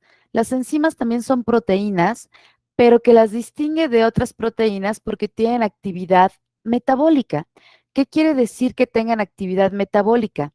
Que pueden estar catalizando porque utilizan un sustrato que a su vez también son proteínas, pero lo que hacen es que ejercen procesos metabólicos dentro de las proteínas. Ajá. Y entonces lo que notamos es que la relevancia de que exista esta vía larga, que es por medio de la cascada de segundos mensajeros, es esto que notamos en este diagrama. Al momento que se da la señal porque un neurotransmisor ha llegado al receptor, el receptor va a llevar a cabo una transducción, lo que significa es transducir ese mensaje y lo va a hacer vía otro tipo de proteínas, que son enzimas, que esto lo que va haciendo es amplificar esa señal y al objetivo de tener la amplificación de esta señal es que va a haber divergencia hacia múltiples dianas. Lo que yo les comentaba, al momento que activa, aquí puede activar al mismo tiempo un gen, la transcripción de un gen, puede activar que se dé la liberación de otro neurotransmisor, puede activar que se detenga con algún proceso que estaba ocurriendo en la célula, etcétera, etcétera, y por eso son relevantes. Y entonces vamos a hablar de un segundo mensajero. Un segundo mensajero es el AMP cíclico. El AMP cíclico, ese es su apodo, su nombre en realidad es adenosín monofosfato cíclico. La activación de este tipo de enzimas, aquí hay una en la membrana, va a permitir que se desencadene, por lo tanto, una complicada sucesión de reacciones bioquímicas que en esta cascada, que se le conoce vía abajo o río abajo o downstream, lo van a encontrar también si lo leen en inglés, lo que va a hacer al final es una respuesta celular.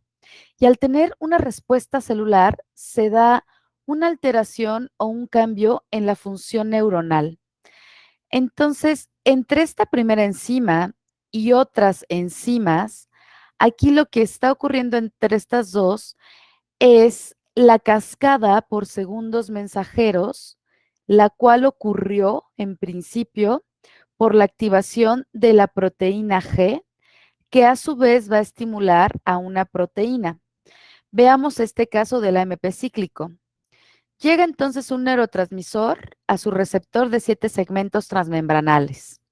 Al momento que este se activa, lo que va a hacer es que se dé la activación de la proteína G.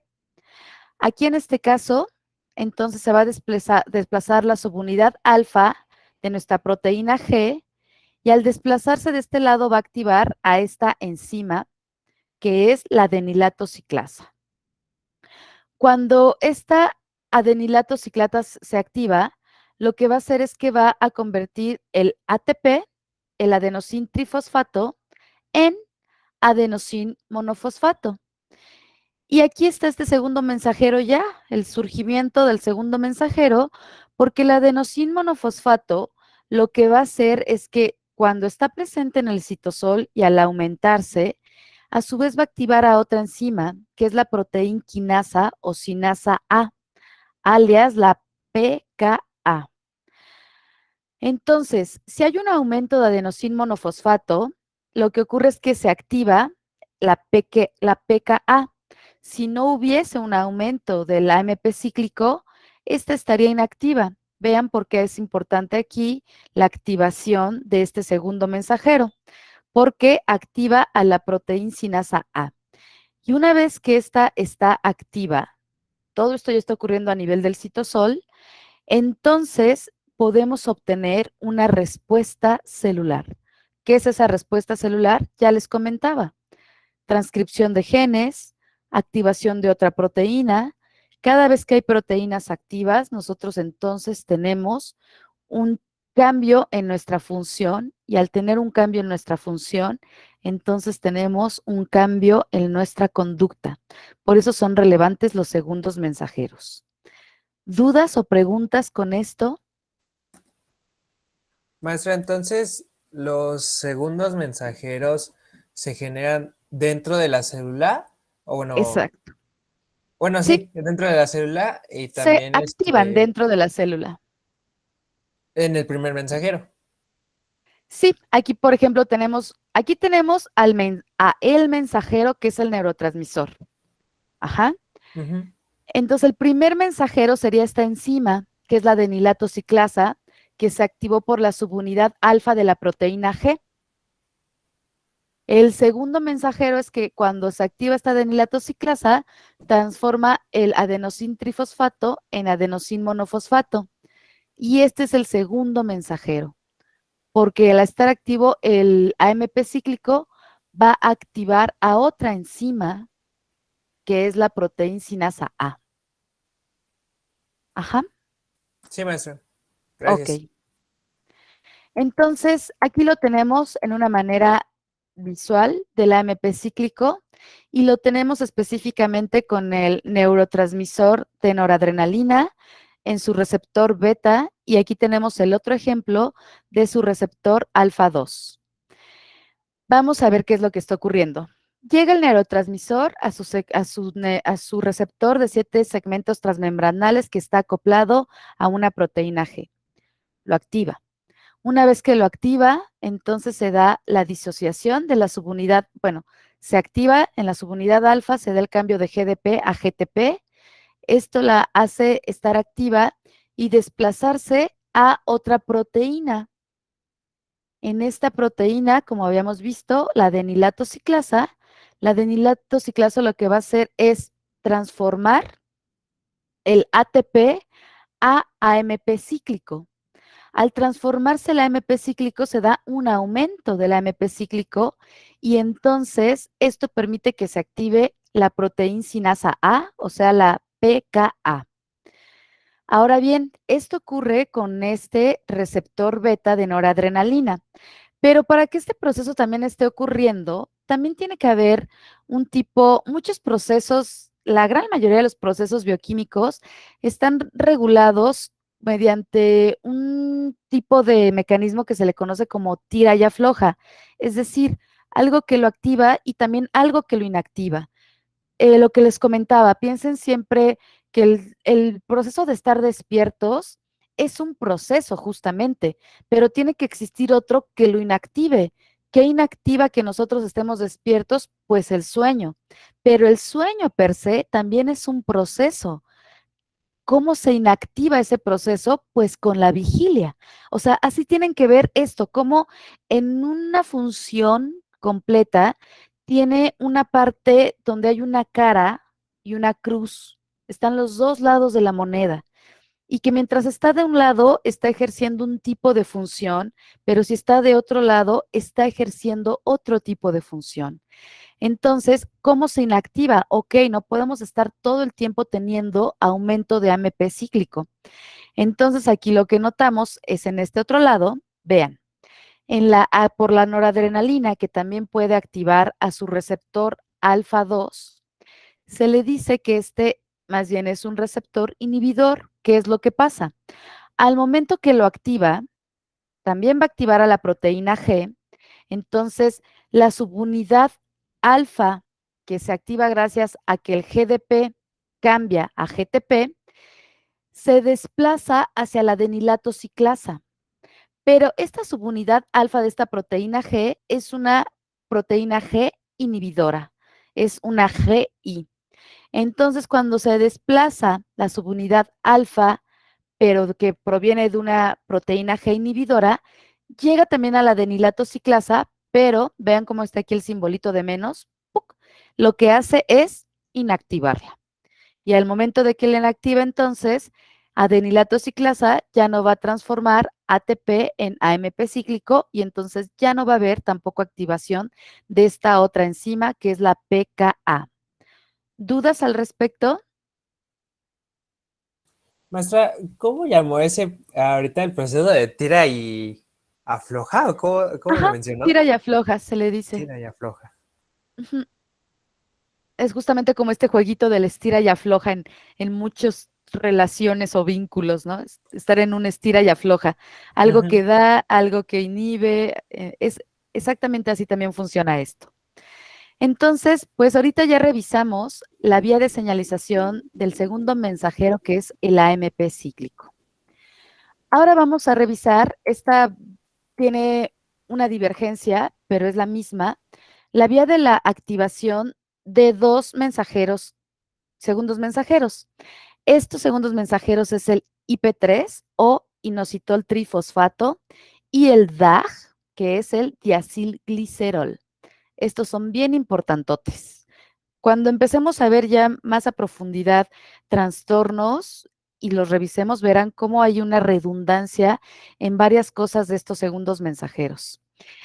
Bien, aquí tenemos que ahora la unión del neurotransmisor va a activar a una proteína G, pero en este caso, la proteína G va a activar a una fosfolipasa C, alias PLC. Esta es una fosfolipasa C. A diferencia del anterior, lo que veíamos es que activaba a la adenilatociclasa, ¿no? Que era esta, adenilatociclasa. Y aquí más bien, ahora la proteína G va a activar a la fosfolipasa C, la cual es una enzima que también está flotando en la parte interna de la membrana, similar a la del inatociclata. Esta fosfolipasa C va a actuar sobre un fosfolípido de membrana que es el fosfatidilinositol bifosfato, que es el PIP2.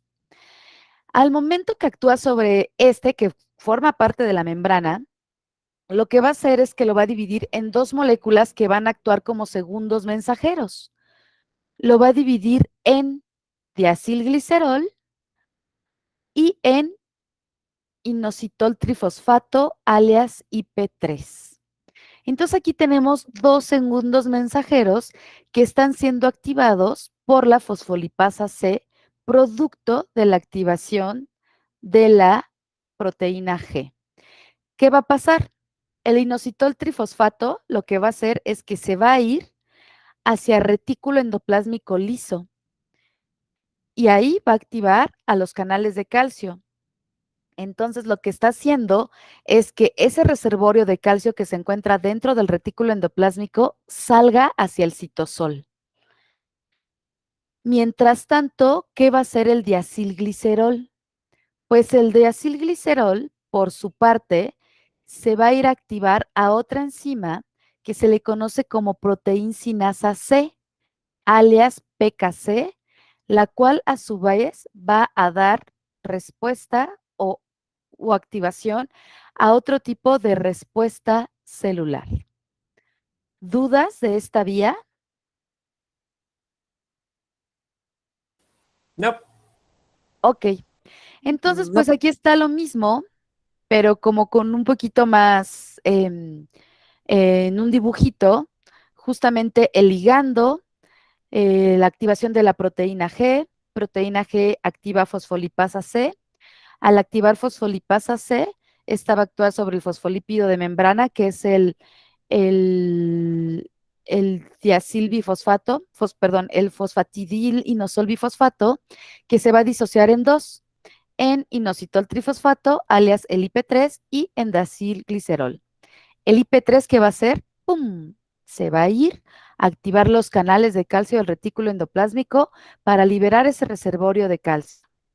Y aquí pasan muchas cosas, ¿eh? O sea, por ejemplo, uno de los efectos que pueden ocurrir con la liberación de calcio que está en el retículo endoplásmico es que se activen enzimas como las que son dependientes de calcio calmodulina, se les conoce como KMK, y esta es una enzima que está implicada y es fundamental para los procesos de memoria y aprendizaje, por ejemplo.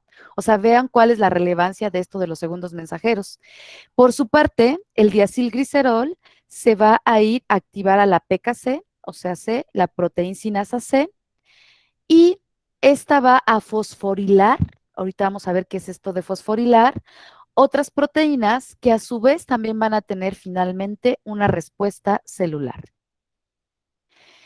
Y por último vamos a ver esto que también nos comentó un poquito el equipo de óxido nítrico, pues, ¿qué es lo que hace el último segundo mensajero, que es el GMP, el guanosin monofosfato cíclico? Este se ha visto mucho que ocurre con el óxido nítrico. Aquí lo que vemos es que, como bien nos mencionaron, el óxido nítrico difunde a través de la membrana, es soluble, y entonces lo que hace es que va a activar a la guanilato ciclasa. Al momento que activa la guanilato ciclasa, pues va a transformar el GTP en GMP cíclico y este va a activar a una proteincinasa G, en este caso. La proteína G lo que va a hacer es que puede actuar mediante los puentes de miosina, que tiene que ver con contracción, la fosfatasa de miosina, para llevar a cabo la relajación en el músculo liso. Va a actuar vía vasopresina para tener la inhibición de sabores palatables, eso es lo que significa como la percepción de los sabores, pero también puede actuar sobre factores de transcripción que lo que va a hacer son pues cambios en la expresión de genes. Y aquí lo tenemos en otro, a nivel del músculo liso, que es justamente algo de lo que ocurre aquí.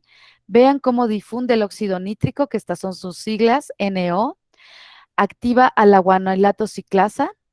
La guanilato ciclasa cambia al GTP por GMP cíclico, que este a su vez va a activar a la proteína sinasa G, que este va a permitir que se aperturen los canales de calcio para que ingrese y se cierren los canales, perdón, los canales de potasio y se cierren los de calcio, lo que al final hace que se dé la relajación muscular a nivel de músculo liso. ¿Cuáles son nuestros músculos lisos? Pues, por ejemplo, músculo liso es todo lo que está en nuestro esófago, todo lo que está en nuestros intestinos, muchas de nuestras venas tienen músculo liso también, que es lo que permite que tengan cierta elasticidad. El útero es músculo liso, la vejiga también tiene músculo liso. Entonces, en todas esas partes está ejerciendo su función el óxido nítrico para llevar a cabo respuestas de relajación. Es decir, no contracción, sino relajación a nivel de músculo liso. ¿Dudas? No, maestra. Ok. Y entonces tenemos aquí esta tablita, está en inglés, pero prácticamente está resumiendo a los segundos mensajeros más importantes que acabamos de mencionar. Y que además estas son vías muy redundantes. ¿Qué quiero decir con redundantes? Que como vimos, esto puede ser activado tanto por adrenalina como por serotonina, o sea, hay una convergencia y por lo tanto redundancia de cómo un mismo neurotransmisor puede desplegar cascadas de señalización que pueden ser del AMP, del GMP, del inositol trifosfato o del diacilglicerol. Entonces aquí tenemos, el calcio también es considerado un segundo mensajero, al segundo mensajero que es el calcio, el AMP cíclico, el GMP cíclico, el inositol trifosfato y el diacilglicerol. ¿Cuáles son sus fuentes? Pues desde dónde provienen, ¿no? Veíamos que para que estos se activen en el calcio, pues tiene que ver mucho con canales dependientes de calcio.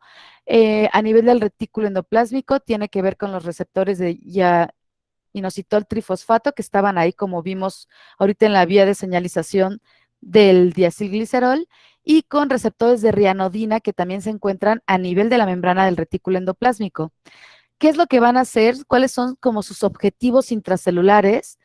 Pues activar calmodulina, proteinsinasas, proteinfosfatasas, canales iónicos, a la sinaptogagmina, este es muy importante para la sinapsis, la liberación de neurotransmisores, y otro tipo de proteínas asociadas a calcio. El AMP cíclico, ¿de dónde proviene? Recuerden que es de la activación de la adenilato ciclasa. ¿Cuáles son sus dianas? Es decir, ¿hacia dónde activa AMP cíclico? Pues a las proteínas sinasa C. El GMP cíclico, el guanosin monofosfato, ¿desde dónde proviene? Pues de la guanidulato ciclasa, actuando vía el GTP. ¿Cuáles son sus targets? Es decir, sus objetivos. Pues la proteína sinasa G. El inositol trisfosfato, ¿desde dónde proviene? Recordemos de esta proteína de membranita que anda ahí flotando por la membrana, que es la fosfolipasa C, que actúa por este fosfatidilinositol bifosfato. ¿Y cuáles son sus objetivos? Pues ejercer sobre los receptores de inositol trifosfato del retículo endoplásmico para liberación de calcio. Y el diacilglicerol proviene también de la fosfolipasa C, aquí está esta convergencia de estos dos, y que activa a la proteína sinasa C. Ese es el resumen. ¿Cuál es la relevancia de estas cascadas de señalización? Pues lo que yo les comentaba, que las cascadas de señalización lo que hacen es que amplifican una señal. Noten cómo un solo neurotransmisor activando un receptor puede activar no solamente a una sola proteína G, puede activar muchísimas proteínas G. Y una vez que se activan estas proteínas G, sus subunidades alfa, a su vez, pueden activar a muchas enzimas. En este caso nos están poniendo la de la AMP, por ejemplo. Entonces, activa muchas adenilatos ciclasas. Y a su vez esas adenilatos ciclasas pueden estar actuando en sus respuestas en este caso, por ejemplo, sobre muchos canales, y entonces puede estar aperturando muchísimos canales de calcio, como era el ejemplo de adrenalina, ¿no? Cuando activa a la vía del segundo mensajero del AMP cíclico. Sin embargo, también estas enzimas lo que pueden hacer es estar fosforilando, que es lo que les comentaba. ¿Y qué es lo relevante de que se lleve a cabo la fosforilación? Pues tal como estamos viendo aquí en esta señalización, las proteinsinasas lo que están haciendo es, que ya son estas que se activan aquí, la proteinsinasa A, lo que están haciendo las proteinsinasas, que andan además flotando ahí en el citosol, es una reacción que se denomina fosforilación. Lo que significa es que añaden grupos fosfato a otras proteínas. Y al añadir grupos fosfato, como tenemos aquí, que es el caso, lo que puede ocurrir es que se dé el cambio de configuración de otra proteína. En este caso, en los canales, este cambio de configuración conlleva a que se abran. Entonces, en el caso de la noradrenalina, lo que veíamos, pues esto permite que al momento de que se activa el AMP cíclico y por lo tanto activa a la proteinsinasa C, que va a fosforilizar a los canales de calcio dependientes de voltaje, hace que se lleve a cabo la contracción de nuestro corazón todo el tiempo. De ahí que fluya el calcio al interior y entonces nuestro corazón puede latir más rápido. Esa es la gran ventaja de las cascadas de señalización, que al final están siendo conducidas por segundos mensajeros, y lo que tenemos es una gran amplificación en la respuesta, que al final esto se va a traducir en el efecto sobre el funcionamiento de un proceso.